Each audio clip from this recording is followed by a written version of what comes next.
Lisette Lapointe, Jean-Bernard Marchand, Jean-Claude Gobé, Laurent Michelot. Jeune loup et vieux lion. Et voici Rémi Trudel. Vos dents aiguisées de jeune loup, qu'allez-vous faire du sommet? Ben, je vais certainement profiter de la présence de Cathy Wong pour en fait aborder la question de la mobilisation des jeunes, c'est-à-dire, on l'a bien mentionné, comme c'était impossible d'arriver à un consensus parce qu'on représentait un groupe très hétérogène. D'abord, est-ce que ça a été facile d'accepter une non-position? Parce que parfois, c'est pas prendre position, c'est prendre position également.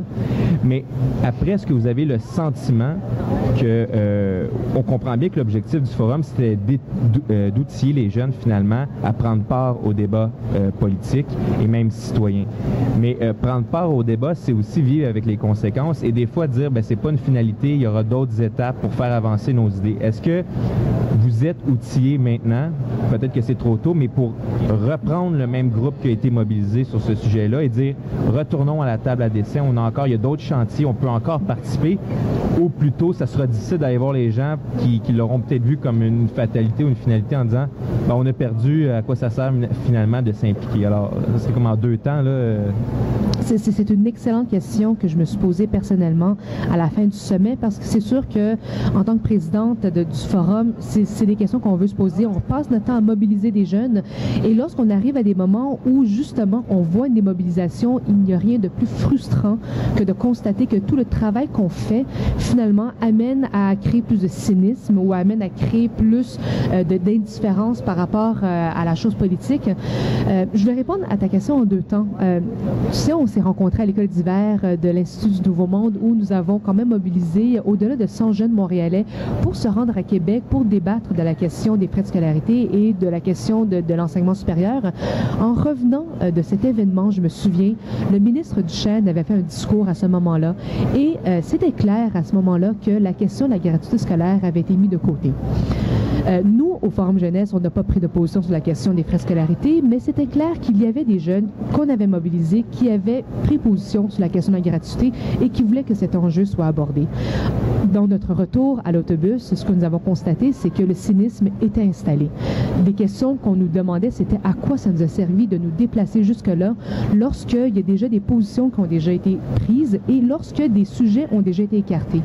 Et c'est là qu'on a fait face à notre première vague de cynisme de la part des jeunes et qu'il a fallu finalement ramer un petit peu pour les ramener dans ce débat. Lorsque le sommet s'est présenté et lorsque on nous a présenté l'opportunité de participer au sommet et de nous offrir des places au sommet, à ce moment-là, on s'est posé la question de savoir est-ce que réellement on va avoir un impact?